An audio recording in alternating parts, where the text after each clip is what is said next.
Big breaking ఏంటంటే Tadepalligudem Janasena party incharge Bolisetti Srinivas గారు ముద్రగడ పద్మనాభం గారిని కలిసి వారితో చర్చించటం ఇది ఒక ప్రధానమైనటువంటి అంశమైంది వాళ్ళ రాజకీయాల్లో. ఎందుకంటే గతంలో వైఎస్ఆర్సీపీలోకి వెళ్తారు, ముద్రగడ పద్మనాభం గారు పవన్ కళ్యాణ్ గారు పోటీ చేసిన చోట పోటీ చేస్తారు, లేకపోతే కాకినాడ పార్లమెంటుకి పోటీ చేస్తాడు, వాళ్ళ అబ్బాయి అసెంబ్లీకి ఆయన పార్లమెంటుకి పోటీ చేస్తారని చెప్పి సోషల్ మీడియాలో కానీ మీడియాలో కానీ పెద్ద ఎత్తున చర్చ జరిగినటువంటి పరిస్థితి.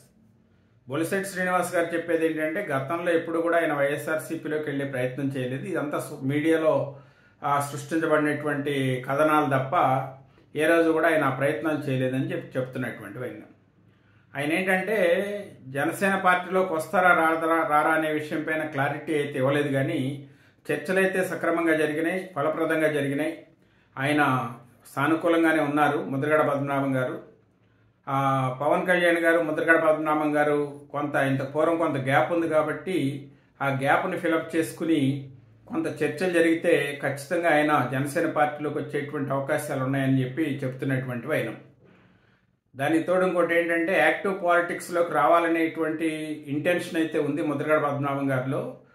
రాజకీయ అధికారం లేకుండా మనం ఏమి చేయలేము, అధికారం ఉన్నప్పుడు ఎంతో కొంత చేయగలుగుతాం అనేటువంటి ఆశాభావాన్ని ఆయన వ్యక్తం చేశారు అనేటువంటి వార్త. ఇది ఒక పక్కన వస్తుంటే మళ్ళీ తెలుగుదేశం పార్టీ నాయకుడు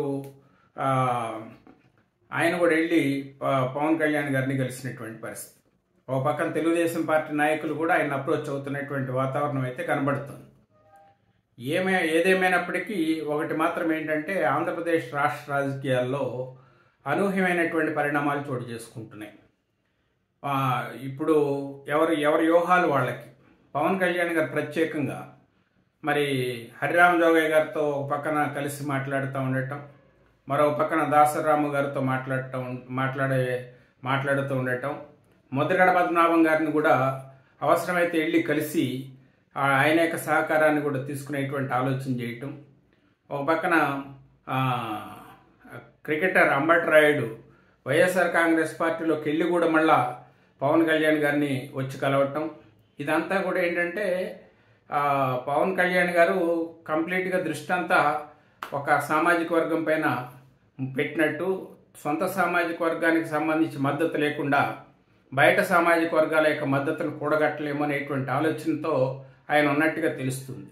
ఈ పరిణామాలన్నిటి నేపథ్యంలో ఒక బలమైనటువంటి రాజకీయ శక్తిగా జనసేన పార్టీ ఆవిర్భవించాలి అంటే ముందు ఉన్న ఇంటిని చక్కదిద్దుకొని బయట వాళ్ళని పార్టీలోకి ఆహ్వానించి బలమైనటువంటి చాలా బలంగా 2024 ఎన్నికల్లోకి వెళ్ళాలనేటువంటి ఉద్దేశం కనబడతా ఉంది. చూద్దాం ఏం జరుగుతుంది.